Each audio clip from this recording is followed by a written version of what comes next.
ಬಂಧನದ ಬೆನ್ನಲ್ಲೇ ಜಾಮೀನು ಮಂಜೂರು ಮಾಡಿದೆ ಕೋರ್ಟ್. ವಿಜಯ್ ಮಲ್ಯಗೆ ಬೇಲ್ ಕೊಟ್ಟು ವೆಸ್ಟ್ ಮಿನಿಸ್ಟರ್ ಕೋರ್ಟ್. ಜಾಮೀನು ಮಂಜೂರು ಮಾಡಿದ ವೆಸ್ಟ್ ಮಿನಿಸ್ಟರ್ ಕೋರ್ಟ್ನಿಂದ ಮನೆಯ ಕಡೆ ಇದೀಗ ವಿಜಯ್ ಮಲ್ಯ ಹೊರಟಾಯಿತು. ಸ್ಕಾಟ್ಲೆಂಡ್ ಪೊಲೀಸರಿಂದ ಬಂಧನಕ್ಕೆ ಒಳಗಾಗಿದ್ದಂತ ಮಲ್ಯ ಇದೀಗ ಲಂಡನ್ನ ವೆಸ್ಟ್ ಮಿನಿಸ್ಟರ್ ಕೋರ್ಟ್ನಿಂದ ಜಾಮೀನು ಮಂಜೂರು ಆದ ನಂತರ ಮನೆಯ ಕಡೆ ಹೊರಟಿದ್ದಾಗಿದೆ.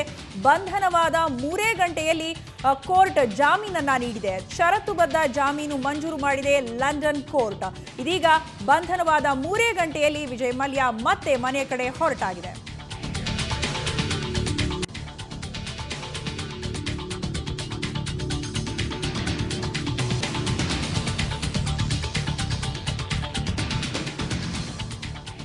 ಭಾರತದ ಮನವಿಯಂತೆ ಮಲ್ಯ ಗಡೀಪಾರು ಸಾಧ್ಯತೆಯ ನಿರೀಕ್ಷೆಯನ್ನು ಇಟ್ಕೊಳ್ಳಲಾಗಿತ್ತು. ಆದರೆ ಬಂಧನವಾದ ಬೆನ್ನಲ್ಲೇ ಜಾಮೀನು ಕೂಡ ಮಂಜೂರಾಗಿದೆ ವಿಜಯ್ ಮಲ್ಯಗೆ ಬೇಲ್ ಕೊಟ್ಟಾಗಿದೆ ವೆಸ್ಟ್ ಮಿನಿಸ್ಟರ್ ಕೋರ್ಟ್. ಜಾಮೀನು ಮಂಜೂರು ಮಾಡಿದೆ ವೆಸ್ಟ್ ಮಿನಿಸ್ಟರ್ ಕೋರ್ಟ್. ಹೀಗಾಗಿ ಕೋರ್ಟ್ನಿಂದ ಇದೀಗ ವಿಜಯ್ ಮಲ್ಯ ಮನೆಯ ಕಡೆಗೆ ಹೊರಟಾಗಿದೆ. ಸ್ಕಾಟ್ಲೆಂಡ್ ಪೊಲೀಸರಿಂದ ಬಂಧನಕ್ಕೆ ಒಳಗಾಗಿದ್ರು ವಿಜಯ್ ಮಲ್ಯ.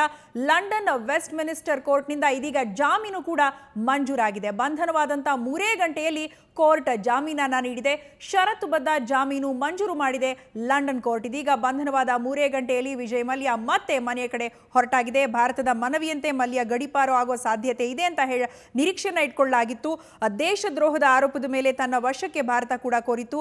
ಸಾಲ ಮಾಡಿ ಲಂಡನ್ಗೆ ಮದ್ಯದ ದೊರೆ ಹೋಗಿದ್ದು ಈಗ ಬಂಧನವಾದ 3 ಗಂಟೆಯಲ್ಲೇ ಬೇಲ್ ಪಡೆದುಕೊಂಡು ಮನೆಯ ಕಡೆ ಮತ್ತೆ ವಾಪಸ್ ಆಗಿದ್ದಾರೆ ವಿಜಯ್ ಮಲ್ಯ.